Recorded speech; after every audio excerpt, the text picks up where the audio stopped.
How's it going, everybody? Jim Adkins here from Adkins Results Coaching, checking in after a little bit of a hiatus. I hope you guys had a great holiday season and a fantastic start to your new year. Well, here we are. It's right around January 8th. In my world, it is January 8th, but I'm not sure when you're watching this. And this is about the time when those New Year's resolutions do one of two things. They either kick in or they kick out. Everybody got excited with the new year. Everybody's running and making new goals, and it's a great time to get started.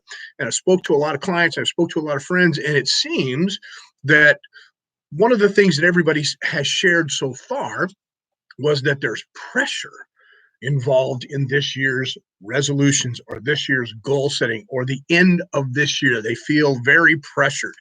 And that can happen when you set your standards high. When you set out to achieve greatness and become great, you put some pressure on you, and pressure makes diamonds. I know you've heard that cliche before, but it's a real thing. And if you don't manage it, it can allow you to slip away, to slip off, to not really want to do anything.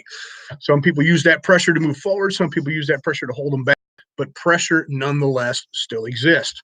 Good. So what I discovered in my own life was the same type of event or environment, was the pressure I had put on myself to get to the end of the year and all of the wonderful things that I've accumulated throughout the year as far as my health and my happiness and my relationships and my businesses, and the people on here on Facebook and YouTube, is that all of that comes to a head and piles up. And I use this analogy a lot with my son and a few other clients, that life is, your events are like a funnel. Okay. They come up, and if you deal with them as you bring them up, things go smooth. But if you let them start piling up, and if you have a lot of them hanging around on the fringes, your funnel gets a little clogged and things start to bog down. So with that analogy being said, let's talk about the 3 important things that you need to know before you hit the reset button. Now, I love using the reset button as an analogy. Big red button, you'll see it in the picture here. Boom, reset. I tried to come up with 5. I got a bunch of cliches and a bunch of different things to say about it, but I boiled it down to 3. Let's jump right in. So hitting the reset button, number 1, don't overuse it. Okay. Your reset button can be abused. And what I mean by that is if you start to use it as a cop-out. Hang with me for a minute. So reason number 1, don't overuse it. If you set a goal and you're moving towards that goal and it gets rough, that pressure or that roughness is not what we're talking about when we're looking to reset. Okay. A reset button is number 2. Well, let's just go through them all. I'll go through them individually in a second. But so when you hit it, don't overuse it. Meaning, if it gets tough, don't think you need to stop and start over, because you'll never really get anywhere that way. You want to work through your failures and move forward. Okay, so that's number 1. Don't overuse it. Number 2, the reset button does not remove the old programs.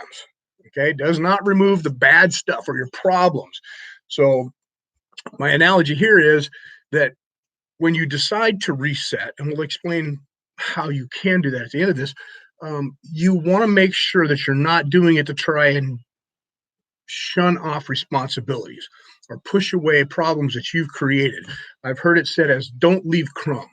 So in your past, as you move forward, if you leave crumbs, you leave a mess, eventually you're going to have to clean those up. And it can be, bad relationships or debt or hurt feelings or anything like that. So try not to leave crumbs as you move. Inevitably, somebody will be a part of one of those scenarios in your life based on how they feel, but you really can't do anything anything about what they think about you, right? So number 2, remember that pushing the reset button does not remove the problems. Problems are meant to be dealt with. You need to deal with them. Okay. Number 3, the reset button, when you push it, remember not to reload the old program. Okay. So when you set out to do a reset, remember not to build on the negatives or build on the failures or build on the things that didn't work for you. Don't carry forward into your fresh new view things that are not going to serve you. Generally, when you want to reset, it should be one, clear why you want to do it.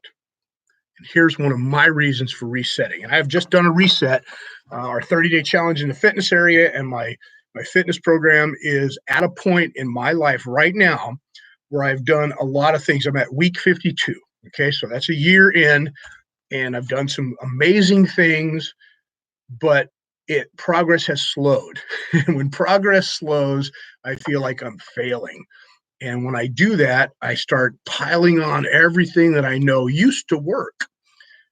And it gets very cluttered up here, out here. And that clutter makes it really difficult for anybody to see forward and clear. Time for a reset, right? So the reset button, what it does for me, and what you can use it for yourself, is to clear the way.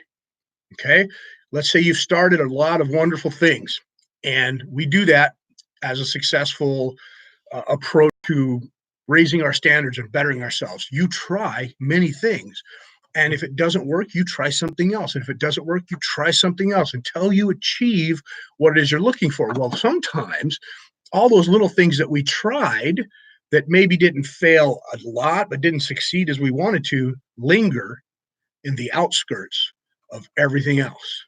And pretty soon, since you didn't put them away, or I haven't removed them or put them away clearly, they clutter the environment. And you've got this little project and this little project and that little project and this big, huge mess of a bunch of projects. And it makes it tough to continue clearly with the one thing or the two or three things that you really want to achieve. Reset, right? Okay, so that's how you use the reset button. Number one, make sure that you don't overuse it. Don't use it as a cop-out. Number two, remember that it does not remove your problems. It doesn't. And number three, when you do it, don't reload the old programs. Okay? Reset buttons are awesome ideas, or a reset.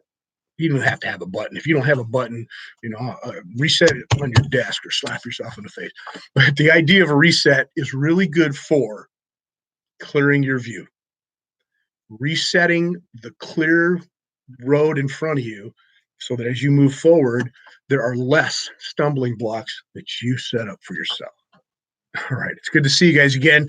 On that note, if you're watching this now, you will see me pop back up 2 more times. I've got 2 more videos at least to catch up on today, and I've got a little bit of time, so I'm going to do it. If you're going to follow along in the fitness program, or if you're interested in doing some fitness this year, that's going to be my next video. We're going to talk about a 30-day challenge for a 12-week goal.